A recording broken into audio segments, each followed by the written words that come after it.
ఏం చెంచలక్ష్మక్క బాగుంది కలుపా నాసరాకేనా ఇంకేమన్నా ఉందా పైరు కర్రలా ఇంకేం ఆకుందా పురుగు బాగుంది చెట్లకా అటే ఉందా ఈసారి సరిపోద్దా మళ్ళీ మళ్ళీ తీయాలా నువ్వు దీపల్లా విన్నా మొన్న ఎవరి పని పోయినావు నువ్వు అంచులు పోయినా మిరపకాయలు కోత పోతే కేజీ ఎంత మిరపకాయల కేజీ మిరపకాయలు 12 రూపాయలు అంట మీ కూలన్నా గిట్టిందా రైతుకా గిట్టపోదా ఈరోజు అయిపోద్దా మన కొరవబద్ది మళ్ళీ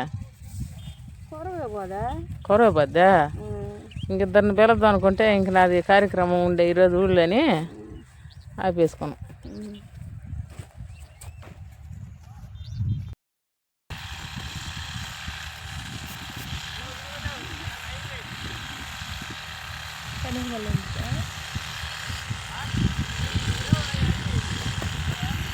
నాసరాకు బాగుందా నిండా ఉంటాయి కదా తెగులు పురుగు ఆవంతరం వస్తుందా అందుకని ఇప్పుడు మళ్ళీ రెండోసారి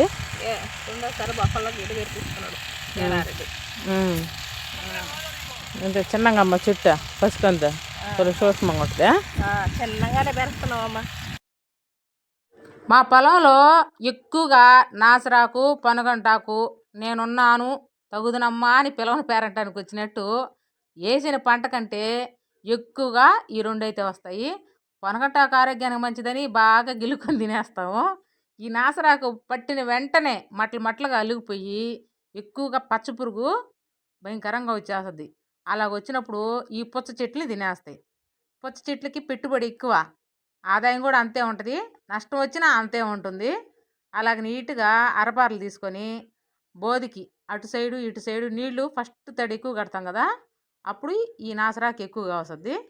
ఇలాగ నీట్గా దున్నుకొని ఆ మట్టిలో ఉన్న నాసరాకుని బాగా కలిపెట్టి ఆకునంతా పైన వేయాలి. అప్పుడు బాగా ఎండిపోద్ది, మళ్ళీ మొలవదు. చెక్ చేసుకుంటూ చూసుకుంటూ ఉండాలి ఏం పురుగులు ఉన్నాయి ఏంది పైరులో పుచ్చ చెట్టలు అని చెక్ చేసుకోవాలి. పైరు కర్రలు కూడా ఉన్నాయి చూడండి, ఎందుకంటే అది ముందు పైరు పెట్టాం కదా, ఆ గింజలు పడి ఈ నీటి చెమకి ఆ పైరు కర్రలు కూడా వచ్చాయి.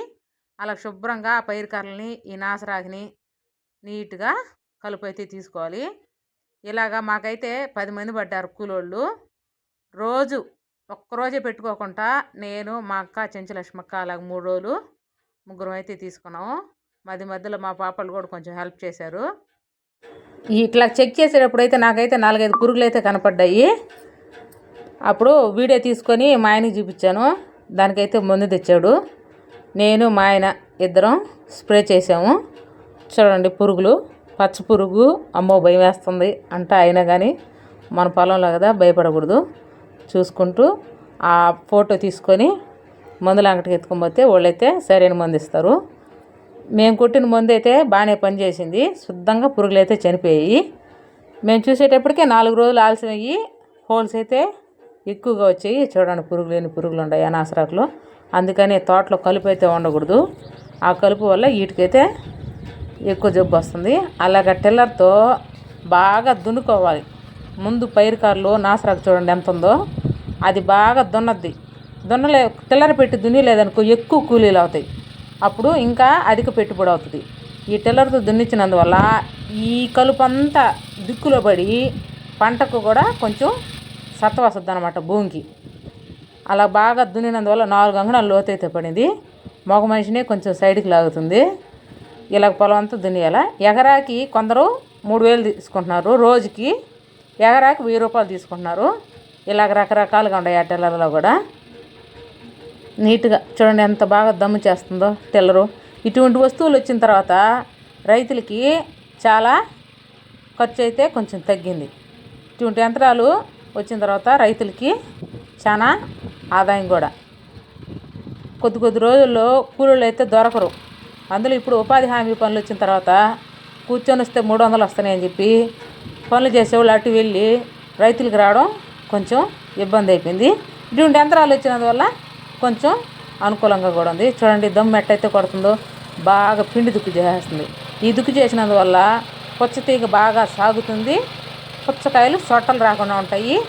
వాటర్ ఏదైనా వచ్చినా కానీ బాగా దమ్ము చేసి డ్రై అయిపోయింది కదా పంట, వాటర్ ఏదైనా ఎక్కువ వదులుకున్నప్పుడు ఆ నెమ్ము దాన్ని పీల్చుకొని పుచ్చకాయకి అయితే దెబ్బ తగలకుండా ఉంటుంది.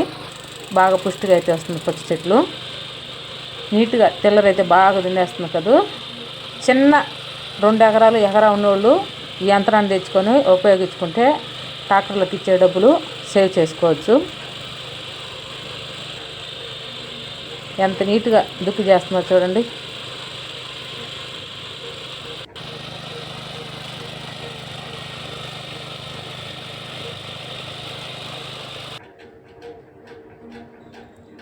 నేను కూడా ఎలా ట్రై చేద్దామని ఒకసారి ట్రై చేశాను. ఒకరిద్దరం చంపంది డాక్టర్ వైద్యుడు గాడు కదా, అలాగే నేను ట్రై చేశాను. ఒకసారి అయితే కొంచెం సైడ్ లాగుతుంది, కానీ చివరి వరకు అయితే ఒక బోదంతా దున్నాను. మనుషుల మీద ప్రయోగాలు చేసే డాక్టర్ల మేల, యంత్రం మీద ప్రయోగం చేసే నేను మేల. ప్లీజ్ సబ్స్క్రైబ్ చేయండి. వీడియో నచ్చితే ఒక లైక్ చేయండి. నేను చెప్పింది నిజమా కాదనే దానికి ఒక కామెంట్ అయితే పెట్టండి. మొత్తానికైతే ఒక 4 సార్లుగా అందితే అది కూడా అలవాటు అయిపోద్ది. కొంచెం సైడ్ లాగుతుంది కాబట్టి దాన్ని కంట్రోల్ చేసుకోగలిగితే 2 ఎకరాల వాళ్ళు తెచ్చుకొని శుభ్రంగా వాళ్ళ వ్యవసాయం వాళ్ళు చేసుకోవచ్చు. ట్రాక్టర్లకు పెట్టే డబ్బులకి ఈ టిల్లర్ని తెచ్చుకొని మన దుక్కు మనం చేసుకోవచ్చు. బాగా దున్నుతున్నానా ఫ్రెండ్స్? ఇలాగా టిల్లర్తో దున్నిన తర్వాత బోధులో ఎక్కడైనా ఆ సైడు ఈ సైడు దున్నదు టిల్లరు, ఎందుకంటే పట్ట చినిగిపోద్ది. ఆ పట్ట చినిగిపోయినప్పుడు పట్ట పైకి ఎగిరింది అనుకో, చెట్లన్నీ కప్పబడేస్తుంది ఆ పట్ట. అప్పుడు పట్ట చెట్లు దెబ్బ తినకుండా ఆ సైడు ఈ సైడు వదిలేస్తుంది కొంచెం. అప్పుడు మళ్ళీ కూలోళ్ళని పెట్టుకొని ఆ సైడు ఈ సైడు పోయిన పచ్చిగా కలుపు తప్పిందంతా అరపాలు తీసుకొని అలా దున్నుకోవాలి. అలా దున్నుకొని బోదులు గంటల అవి కాళ్ళతో అటు ఇటు సదరం చేస్తే బెడ్డు బాగా సదరంగా అయితే వస్తుంది నేల. ఇలా చేసుకుంటే ముందు కొట్టే వాళ్ళకి కాళ్ళు తూసిపోకుండా ఈజీగా చిన్నగా అయితే పైలు వెళ్ళిపోవచ్చు. పుచ్చకాయలకి కూడా గడ్డలుగా తగిలి అవి దెబ్బ తగలకుండా ఉంటుంది. తీగ వ్యవస్థ బాగా సాగుతుంది. తక్కువ నీటితో ఎక్కువ వ్యవసాయం చేయొచ్చు. ఎవరైనా మరిగిన్ని నీళ్లు లేవు, మాకు బోర్లు లేవు అనుకునేవాళ్ళు బావి మోటార్తో అయినా సరే 1 ఎకరా పొలం ఉన్నోళ్ళు కూరగాయల పంటలైనా పుచ్చ పంటలైనా బంతి ఇలాంటి పంటలు ఎవరైనా వేసుకొని చేసుకునే వ్యవసాయం చేసుకోవచ్చు. ఈ డ్రిప్ ఇరిగేషన్ వల్ల తక్కువ నీటితో ఎక్కువ వ్యవసాయం చేయొచ్చు. మనం మందులు అవన్నీ వదులుతాం కదా, అవి కూడా భూ అంతా కెమికల్ కాకుండా ఆ డ్రిప్ పట్ట కిందే పోతాయి. ఇప్పుడు డ్రిప్పులో మందులు ఎలా వదులుకోవాలో చెప్తాను. ఈ ట్యాంకులో ఎకరాకి 2 కేజీలు, 2 ఎకరాలకి 4 కేజీలు అయితే అలాగ నీళ్ళలో పోసి కర్రతో గిర్రా తిప్పాలి. అలా తిప్పినప్పుడు ఈ డ్రిప్ మిషను ముందునైతే పీల్చుకుంటుంది. ఆ మందు పీల్చుకున్నప్పుడు ఆ పట్ట కింద ఉన్న డ్రిప్ పైపులో మాత్రమే మందు నీళ్ళు వెళ్ళద్ది, భూమిలో మొత్తం కలవదు. కొంచెం మందులతో ఎక్కువ వ్యవసాయం చేయొచ్చు అని చెప్పి దాన్ని ప్రెజర్ వాల్ మనం మోటార్ వదిలినప్పుడు ఆ ముళ్ళు అయితే చూపిస్తుంది. చూడండి ఎన్ని పురుగులు ఉన్నాయో. ఈ పురుగులకి మేమైతే ఈ డబ్బాలో లిక్విడ్ స్ప్రే చేసాము. 10 ట్యాంకులు అయితే పట్టింది. నేను మా ఆయన ఇద్దరం కలిసి చేసాము. ఏదైనా పని చేసేటప్పుడు చేదోడు వాదోడుగా ఉంటుందని కొంచెం పని అయితే చేస్తాను. దాన్ని పెద్ద ఇష్యూ చేస్తున్నారు, ఆడవాళ్ళు ముందులు కొడుతున్నారని. హెలికాప్టర్లు తోలుతారు, ట్రైన్లు తోలొచ్చు, బస్సులు తోలొచ్చు, లారీలు తోలొచ్చు. వ్యవసాయం చేసేవాళ్ళు మాత్రం వ్యవసాయం పని చేస్తుంటే ఎక్కిరిస్తున్నారు. తప్ప ఫ్రెండ్స్ ముందు కొట్టడం తప్పైతే కామెంట్ రూపంగా నాకు తెలియజేయండి. కరెక్ట్ అనేవాళ్ళు ఒక లైక్ చేయండి. అలాగా అన్ని ట్యాంకులు అయితే నేను కొట్టలేను, కానీ కనీసం మా ఆయనకు 6 ట్యాంకులు అయితే కొట్టిస్తాను. మా ఆయనే నన్ను ముందు కొట్టమన్నప్పుడు ఎగతాళి చేసేవాళ్ళు ఏమన్నారు ఫ్రెండ్స్, లోకులు పలు కాకులని సామెత ఊరికే రాదు ఫ్రెండ్స్. ఇట్లాంటి వాళ్ళు వాళ్ళే వస్తుంది. అది బ్యాటరీ పంపు, ఎక్కువ వెయిట్ అయితే ఉండదు. దాంతో ఈజీగా ఆడవాళ్ళు పొండు దుక్కు కాబట్టి ఈజీగా నడిచి ముందు అయితే కొట్టుకోవచ్చు. ఈ పుచ్చ సేద్యంలో నేనైతే ముందు కొట్టేది నేర్చుకున్నాను, ముందు కొడుతున్నాను. మా ఆయన హెల్ప్ చేస్తూనే ఉంటాను. ప్లీజ్ నా ఛానల్ని సబ్స్క్రైబ్ చేసుకోండి, లైక్ చేయండి, షేర్ చేయండి. ఈ వీడియోని ఫుల్గా చూసి ఎలా ఉందో కామెంట్ చేయండి. Bye friends.